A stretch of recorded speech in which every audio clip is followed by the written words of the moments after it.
nggak sih kamu kenal seseorang yang cerita hidupnya penuh drama karena orang tuanya sering kawin cerai?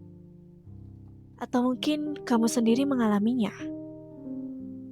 Setiap tahun ganti ayah baru, ganti ibu baru, yang dulunya keluarga tiba-tiba jadi orang asing. Yang katanya cinta sejati, akhirnya jadi saling hujat di pengadilan. Dan di tengah semua itu, ada satu pihak yang paling sering jadi korban diam-diam. Siapa lagi kalau bukan anak? Dan pertanyaannya sekarang, apa dampaknya buat anak kalau orang tua suka kawin cerai? Dan apakah ada jalan keluar dari situasi kayak gini?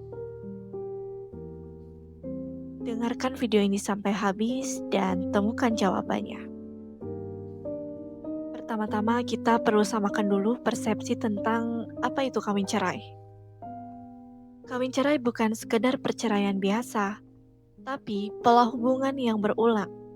Nikah, cerai. Nikah lagi, cerai lagi, dan seterusnya. Bisa jadi karena alasan emosi yang gak stabil, trauma masa lalu, atau bahkan karena pola relasi yang belum tuntas.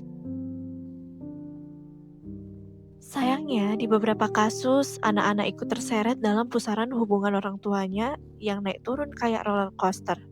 Dampak pertama dan paling utama adalah trauma psikologis. Bayangin aja, ketika anak mulai merasa aman dengan satu figur orang tua, tiba-tiba mereka pergi. Besoknya datang sosok baru, lalu hilang lagi, terus berulang. Anak kehilangan rasa aman dan stabilitas emosional. Akibatnya anak jadi cemas berlebihan, sulit percaya sama orang, ngerasa nggak layak dicintai. Beberapa anak bahkan berkembang dengan perasaan kalau cinta itu cuma sementara, buat apa percaya sama siapapun. Lalu, anak juga bisa mengalami kesulitan dalam mengatur emosi. Karena dalam rumah tangga yang sering kawin cerai, pertengkaran biasanya jadi menu sehari-hari. Anak yang tumbuh dalam kondisi itu bisa tumbuh jadi pendiam ekstrim atau meledak-ledak penuh kemarahan. Karena nggak punya contoh bagaimana menyelesaikan konflik secara sehat. Selain itu, dampak berikutnya adalah gangguan sosial dan akademik. Anak-anak dari keluarga yang gak stabil sering kesulitan fokus belajar. Pikiran mereka bukan soal PR atau ujian, tapi soal hari ini siapa yang bakal marah. Besok tinggal sama siapa lagi. Kok ayah udah punya istri baru, tapi aku belum bisa move on dari ibu.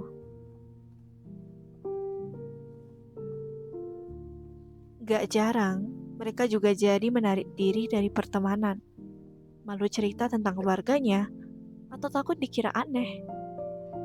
Dan dalam jangka panjang, ini bisa bikin mereka jadi overthinker, gampang merasa bersalah, bahkan bisa putus sekolah karena lingkungan rumah terlalu toksik. Dampak jangka panjang lainnya yang jarang disadari adalah pola relasi cinta yang rusak.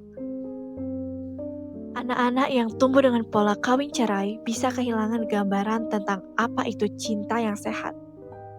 Mereka bisa jadi dua tipe ekstrim. Yang pertama bisa nggak percaya cinta sama sekali, jadi dia dingin, tertutup, dan menjauhi komitmen. Lalu yang kedua, mudah jatuh cinta berulang-ulang. Cepat dekat, cepat sayang, cepat juga putusnya. Karena berpikir relasi ya memang sementara. Ada juga yang punya ketergantungan emosional. Gak bisa sendirian karena sejak kecil selalu melihat orang tuanya gonta-ganti pasangan sebagai solusi dari kesepian. Semua ini tanpa disadari adalah warisan dari luka masa kecil yang gak pernah sembuh. Dalam banyak kasus, anak-anak yang sering lihat kawin cerai juga tumbuh dengan krisis identitas. Mereka sering bertanya, siapa sebenarnya keluarga inti saya? Kenapa saya selalu merasa sendirian walau punya banyak ayah atau ibu tiri?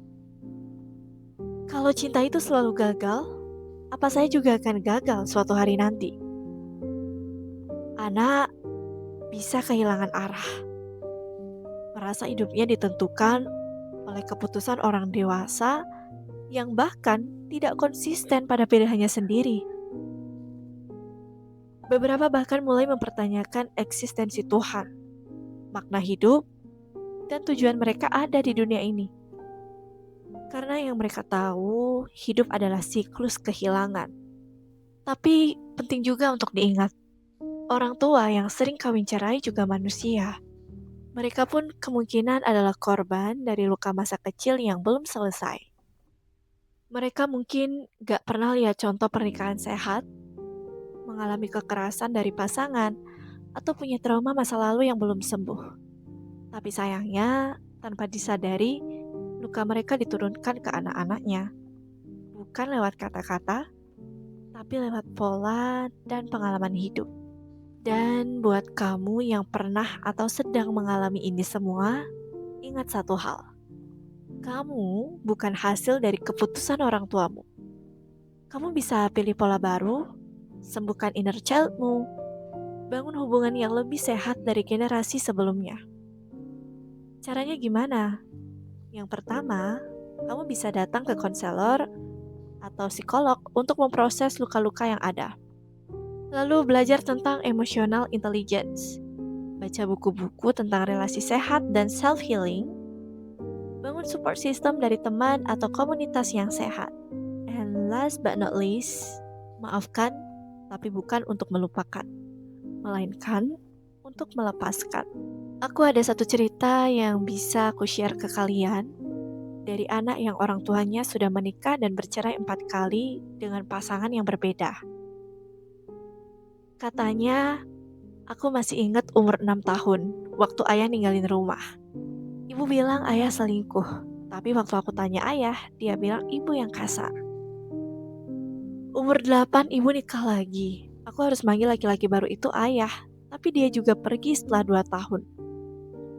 Lama-lama aku bingung, siapa sebenarnya keluarga aku, siapa yang benar, dan siapa yang salah. Lebih parahnya lagi, aku jadi takut banget buat punya hubungan sama orang lain.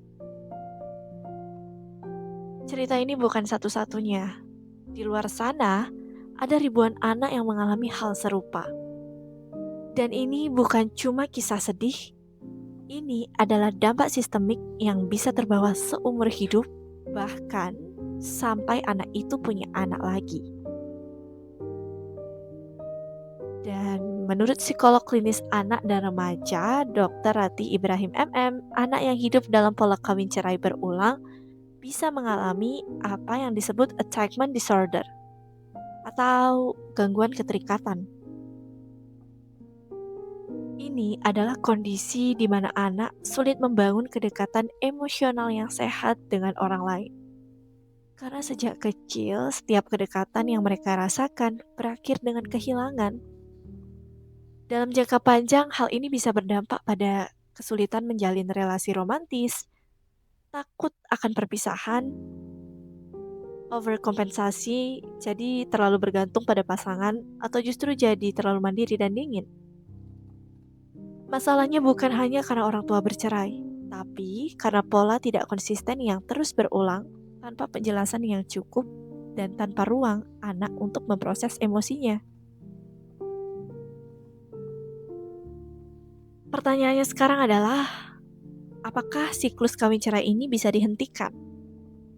Jawabannya bisa, tapi butuh kesadaran dari semua pihak, terutama orang tua dan calon orang tua. Langkah awalnya adalah yang pertama berhenti menjadikan pernikahan sebagai solusi dari kesepian. Banyak orang tua menikah lagi bukan karena cinta, tapi karena takut sendirian. Lalu yang kedua, proses luka batin sebelum memulai hubungan baru. Bisa dengan terapis, konseling, meditasi, dan refleksi pribadi yang bisa membantu seseorang sadar apakah mereka siap menjalin hubungan baru atau hanya sedang menghindari rasa sepi. Lalu yang ketiga, libatkan anak dalam proses adaptasi keluarga. Jangan jadikan mereka penonton pasif dari drama rumah tangga. Jelaskan, dengarkan, dan pastikan mereka tahu. Mereka dicintai, bukan disisihkan. Beri waktu cukup lama sebelum mengenalkan pasangan baru. Anak butuh waktu untuk menerima kenyataan, bukan langsung dipaksa manggil ayah baru atau panggil ibu tiri. Dan untuk para orang tua yang menonton ini, ingatlah, anak tidak butuh orang tua yang sempurna, tapi anak butuh rumah yang stabil. Rumah tempat ia bisa pulang, bukan tempat ia ingin kabur. Dan untuk kamu yang anak dari keluarga yang sering kawin cerai, kamu punya hak untuk marah, sedih, ataupun bingung. Tapi kamu juga punya pilihan untuk sembuh dan tidak mengulang pola yang sama. Kamu tidak sendirian. Banyak orang yang sedang berjuang menyembuhkan lukanya, termasuk kamu. Kita gak bisa memilih dilahirkan di keluarga seperti apa. Tapi kita bisa memilih jadi versi terbaik dari diri kita sendiri, bahkan dari puing-puing yang pernah berserakan. Dan kadang, anak-anak dari keluarga yang paling kacau justru tumbuh jadi manusia paling penuh empati. Karena mereka tahu rasanya terluka dan gak mau orang lain merasakan yang sama. Jadi, buat kamu yang pernah atau sedang ada di titik paling gelap, jangan padam dan jangan menyerah. Karena dari luka itu, kamu bisa tumbuh jadi cahaya untuk orang lain.